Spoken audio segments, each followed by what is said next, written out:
Fahad but کی یعنی پوری ایف آئی اے نے جب یہ کمپلین فائل ہوئی تھی تو ایف آئی اے نے جو دبئی اسلامک بینک سے ریکارڈ لیا تھا تو مجموعی طور پر 96 اکاؤنٹ ہیں جو مختلف بٹ فیملیز کے نام پر ہے، لیکن جو ان سے ریلیٹڈ ہیں بٹ فیملی ان کے ٹوٹل فہد بٹ کی فیملی کے 64 اکاؤنٹ تھے. اچھا 64 اکاؤنٹ میں سے جو 26 اکاؤنٹس ہیں اس میں یہ 41 کروڑ روپے کا غبن کیا گیا ہے دبئی اسلامک بینک. یعنی ان 26 اکاؤنٹس میں اپنی فیملی اور اس میں، اور یہ ان چیک بکس کے ذریعے اس پہ جعلی دستخط کر کے یہ پیسے نکالوا نکلوا دے تو بینک انتظامیہ کیا کر رہی تھی، بینک کا سسٹم کیا کر رہا تھا ہے کہ جہاں پر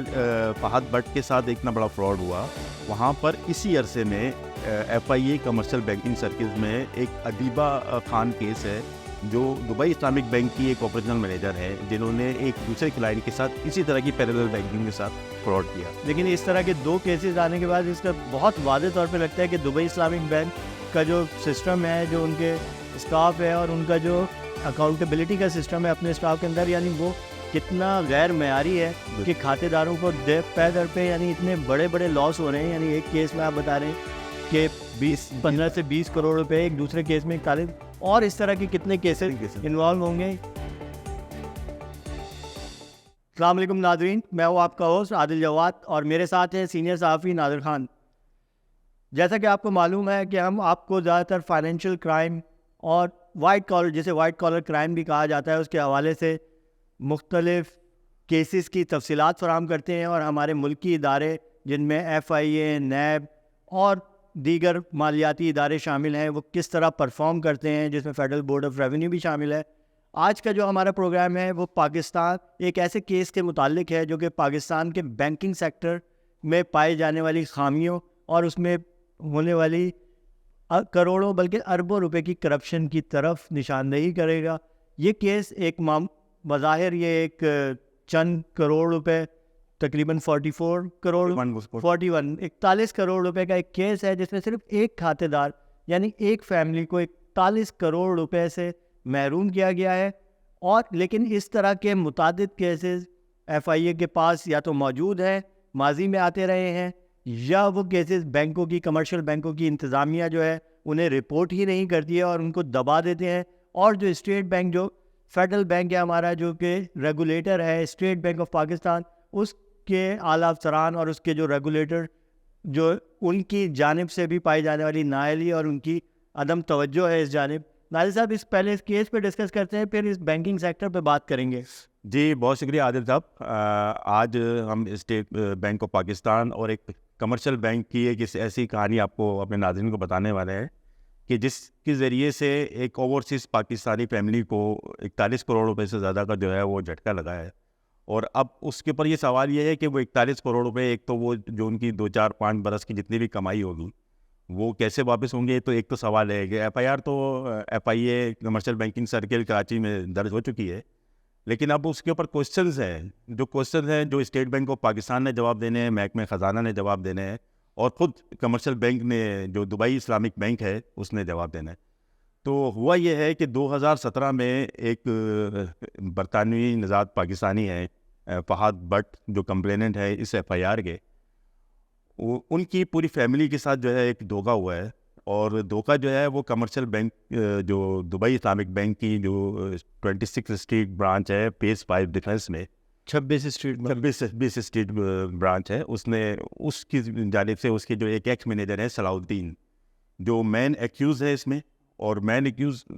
خود تو ہے ہی ہے، اور خود دبئی اسلامک بینک اس سے ایک بڑا مین ایکیوز بنتے ہوئے نظر آ رہا ہے. کیونکہ معاملہ یہ تھا کہ اس نے اس کو جانتے بوجھتے ہوئے آنکھیں بند کی، اور 41 کروڑ روپے تک کا فراڈ جو ابھی بظاہر ایف آئی اے کے سامنے جو جن کے ریکارڈز ملے ہیں وہ سامنے آیا ہے، اور اس کے اوپر ایف آئی آر بھی درج ہوئی ہے، تو وہ سامنے چیزیں ہیں. اب ہوا یہ ہے کہ 2017 میں فہد بٹ جو ہے انہوں نے رابطہ کیا تھا صلاح الدین سے، اور ظاہر سی بات ہے کچھ لوگ ہوتے ہیں جو پاکستان میں آنا اور ان کے جانا ہوتا ہے، تو انہوں نے ایک اکاؤنٹ اسی ٹرسٹ کے اوپر کھلوایا گیا تھا. کسی انٹرمیڈیری کوئی ہوگا جاننے والا، کسی تعلق واسطے سے، تعلق واسطے سے وہ کوئی ہوگا کوئی. تو انہوں نے جب بینک میں اکاؤنٹ اوپن کروایا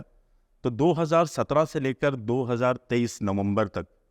تو مجموعی طور پر فہد بٹ جو فیملیز ہیں ان کے تقریباً 26 اکاؤنٹس ہیں. فہد بٹ کی یعنی پوری فیملی. ایف آئی اے نے جب یہ کمپلین فائل ہوئی تھی تو ایف آئی اے نے جو دبئی اسلامک بینک سے ریکارڈ لیا تھا تو مجموعی طور پر 96 اکاؤنٹ ہیں جو مختلف بٹ فیملیز کے نام پر ہے, لیکن جو ان سے ریلیٹڈ ہیں بٹ فیملی ان کے ٹوٹل 5 کی فیملی کے 64 اکاؤنٹ تھے. اچھا 64 64 اکاؤنٹ میں سے جو 26 اکاؤنٹس ہیں اس میں یہ 41 کروڑ روپے کا غبن کیا گیا ہے دبئی اسلامک بینک کے. 26 اکاؤنٹس میں ان کی فیملی کے فات بٹ اور ان کی فیملی کے جو برٹش نیشنل پاکستانی نژاد برٹش نیشنل 26 پاکستانی برطانوی شہریوں کے اکاؤنٹس سے کھاتوں میں پیسے نکلوائے گئے ہیں اور جعلی دستخط کے ساتھ نکلوائے گئے اور ان کے ٹرسٹ کو بریچ کیا گیا. 40 دستخط. تو یہ کیسے مطلب یہ بینکنگ ہوا یہ تھا کہ انہوں نے اپنی بہت ساری مثلا ہوتا ہے کہ معاملہ کہ آپ مینیجر پہ ٹرسٹ کرتے ہیں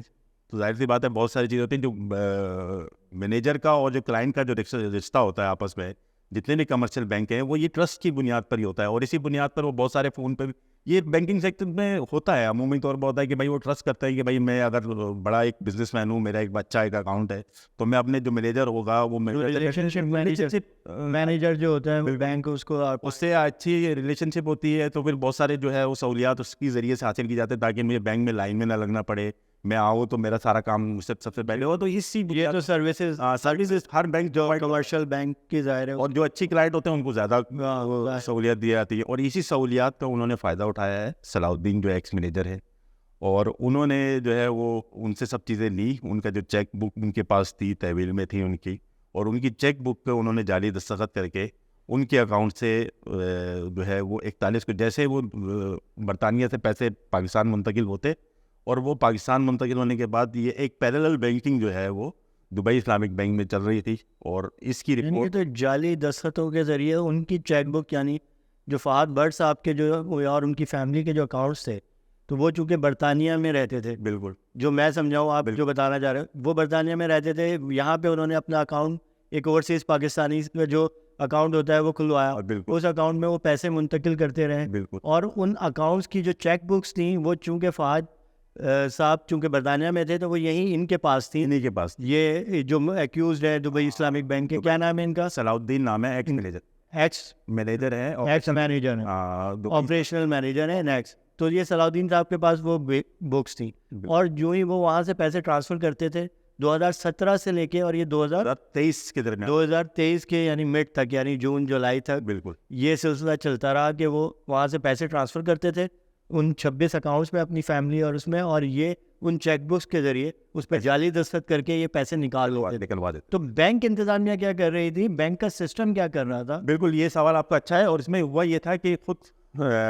برانچ کی طرف سے بھی یہ کوسچنس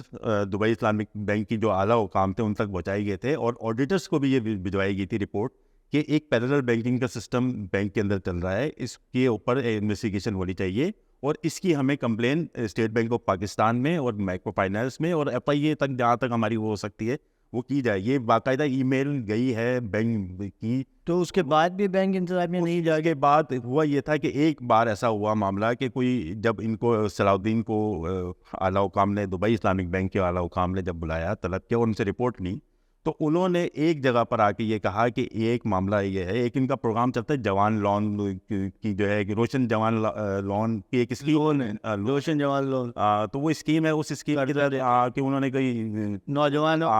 جون 2021 میں کوئی میرے خیال میں آئی تھنک کوئی قرضہ لیا تھا اور اسی اکاؤنٹ کے نام پر انہوں نے قرضہ بھی 2.25 کروڑ یا 2.5 کروڑ روپے تک کا قرضہ لیا.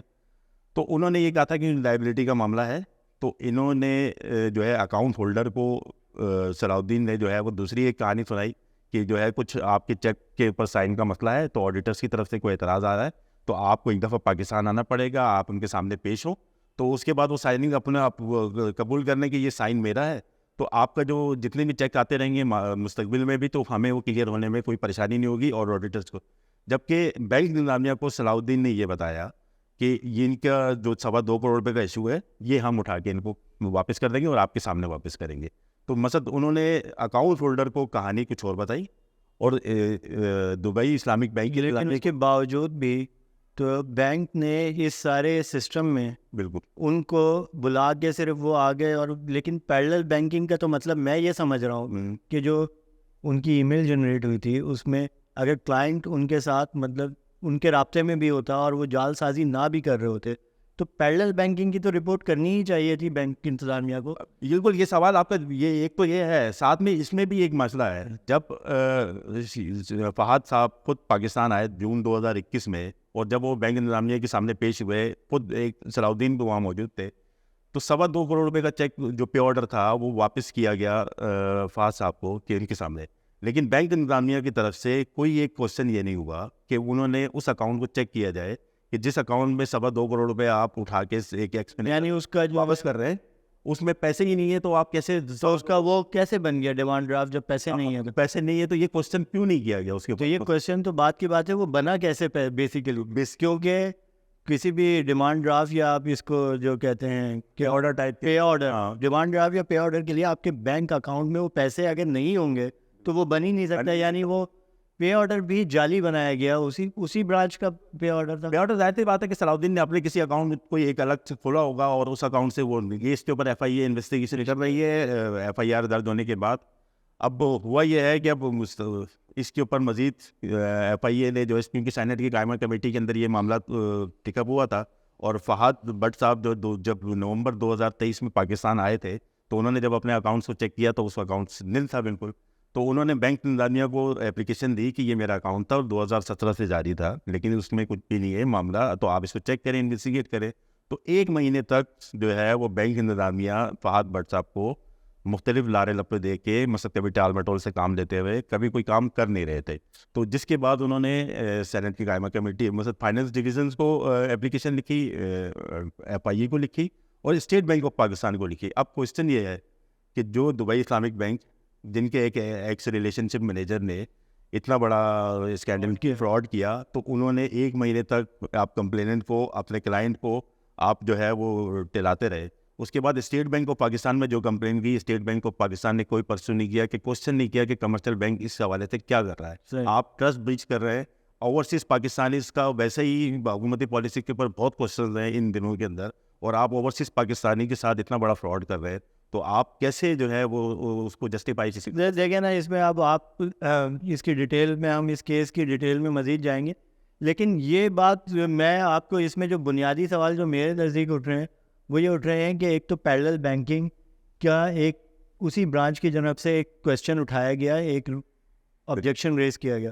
تو بینک انتظامیہ نے بجائے اس کے کہ اس کو اسٹیٹ بینک تک لے کے جاتی ہے اور اس کو قانونی طریقے سے اس معاملے کو ڈیل کرتی, انہوں نے اس کلائنٹ کو بلا کے, اور وہ ان کے ریلیشن شپ مینیجر نے کلائنٹ کو جھوٹ بول کے, ان کو جھوٹ بول کے جعلی پے آرڈر کے ذریعے معاملہ وہ کر دیا. کیونکہ انہوں نے اس کو قانونی طور پہ اس کو نہیں کیا. پھر دوسری بات یہ ہے کہ یہ اسٹیٹ بینک یا یہ ایک ادارہ ہے فائنینشیل مانیٹرنگ یونٹ, جس کے تحت یہ اتنی بڑی رقوم اگر آ رہی تھی اور نکل رہی تھی اکاؤنٹ سے, تو وہ کہاں جا رہی تھی, اس کا کیا تھا. تو فائنینشیل مانیٹرنگ یونٹ کو کیوں رپورٹ نہیں کیا بینک نے, کیونکہ یہ تو ریلیشن شپ مینیجر کے ہاتھ میں نہیں تھا, یہ تو بینک کا سینٹرل سسٹم ہوتا ہے جس میں یہ ہوتا ہے, تو اس نے اس کو کیوں نہیں رپورٹ کیا. پھر اس سارے عرصے میں اتنے سارے بینک کے جو اعلیٰ افسران تھے وہ فہد شیخ کے لائف اسٹائل اور زندگی, اور وہ کیونکہ وہ اس دوران فہد بٹ تو کمپلیننٹ ہے, صلاح الدین صاحب کی اس زمانے آپ نے بتایا کہ ان کی لائف اسٹائل چینج ہو گئی. دبئی اسلامک بینک کے اوپر بھی اس حوالے سے کوشچنز اس وجہ سے بھی ہیں کہ جہاں پر فہد بٹ کے ساتھ اتنا بڑا فراڈ ہوا, وہاں پر اسی عرصے میں F I A commercial banking circles میں ایک ادیبہ خان کیس ہے, جو دبئی اسلامک بینک کی ایک آپریشنل مینیجر ہے, جنہوں نے ایک دوسرے کلائنٹ کے ساتھ اسی طرح کی پیرلل بینکنگ کے ساتھ فراڈ کیا. جب ان کے سامنے 2 کیسز, اور اس کیس میں کتنی رقم انوالو ہو, اس میں بھی کوئی میرے خیال میں 15 یا 20 کروڑ روپے تک کی وہ ہے. دبئی اسلامک بینک, وہ بھی دبئی اسلامک. تو آپ نے دبئی اسلامک بینک کے کسی ذمہ دار سے اس سلسلے میں بات کرنی. جی, دبئی اسلامک بینک کے مارکیٹنگ ہیڈ ہے شہزاد عبدالصمد ان کا نام ہے, تو ان سے میرا رابطہ ہوا, تو انہوں نے یہ مجھے جواب دیا تھا کہ ہمارا ابھی میٹر ہے, انٹرنل میٹر ہے, اور دوسرا یہ ہے کہ کورٹ پروسیڈنگ چل رہی ہے. میں نے کہا ابھی آپ کا انٹرنل میٹر نہیں رہا, F I A commercial banking circle میں ایف آئی آر ہوئی ہے, آپ کے ایک ایکس مینیجر اور ایک ڈیجیٹل مارکیٹنگ کے جو ہیڈ ہے وہ گرفتار ہو چکے ہیں اس میٹر میں. تو اب آپ کا یہ میٹر نہیں رہا, اب تو آپ لیگل پروسیڈنگ جو کرتے رہیں گے, لیکن آپ عوام کو تو جواب دیں کہ اوورسیز پاکستانی کے سامنے آپ نے اتنا بڑا فراڈ کیا ہے, تو اس کا جواب تو دینا پڑے گا آپ کو. تو انہوں نے مجھے کہا کہ میں آپ کو 1-2 گھنٹے بعد پھر آپ کو اس کے حوالے سے جواب دیتا ہوں, کیونکہ میں اپنی لیگل ٹیم سے لیکن اس کے بعد انہوں نے فون اٹھانے سے بالکل گریز کیا ہے یعنی ان کا کوئی ارادہ بھی نہیں ہے میرے لیکن اگر وہ دبئی اسلامک بینک کی انتظامیہ اپنا کوئی موقف دینا چاہتی ہے، لیکن اس طرح کے 2 کیسز آنے کے بعد اس کا بہت واضح طور پہ لگتا ہے کہ دبئی اسلامک بینک کا جو سسٹم ہے، جو ان کے اسٹاف ہے اور ان کا جو اکاؤنٹیبلٹی کا سسٹم ہے اپنے اسٹاف کے اندر، یعنی وہ کتنا غیر معیاری ہے کہ کھاتے داروں کو پے در پہ یعنی اتنے بڑے بڑے لاس ہو رہے ہیں. یعنی ایک کیس میں آپ بتا رہے ہیں کہ 15 سے 20 کروڑ روپے، ایک دوسرے کیس میں 41، اور اس طرح کے کتنے کیسز انوالو ہوں گے. یہ تو آنے والی ایف آئی اے کی انویسٹیگیشن کے دوران بھی شاید سامنے آئے یہ بات. تو یہ آپ دبئی اسلامک بینک کی انتظامیہ کے لیے ایک بہت بڑا سوالیہ نشان ہے کہ ان کی بینک کی جو مینجمنٹ ہے، ان کی جو گورننس ہے، جس میں اتنے بڑے بڑے لوپ ہولز ہو رہے ہیں اور کھاتے داروں کو کروڑوں روپے کے نقصان ہو رہا ہے، اور اس سلسلے میں وہ انتظامیہ کی جانب سے کچھ بھی نہیں کیا جا رہا ہے. یعنی اس کیس میں بھی جو وکٹم ہیں انہیں سینٹ کی قائمہ کمیٹی، سینٹ میں جا کے اپلیکیشن دینی پڑی، تب جا کے ایف آئی آر ہوئی ہے اور ملزم گرفتار ہوا ہے. ابھی بھی پیسوں کی ریکوری کا معاملہ تو ابھی بہت اس میں ہے. ناظرین، ہم اس سلسلے میں آپ کو مزید اطلاعات، مزید اپڈیٹس فراہم کرتے رہیں گے، اور آج کے لیے شکریہ. اللہ حافظ.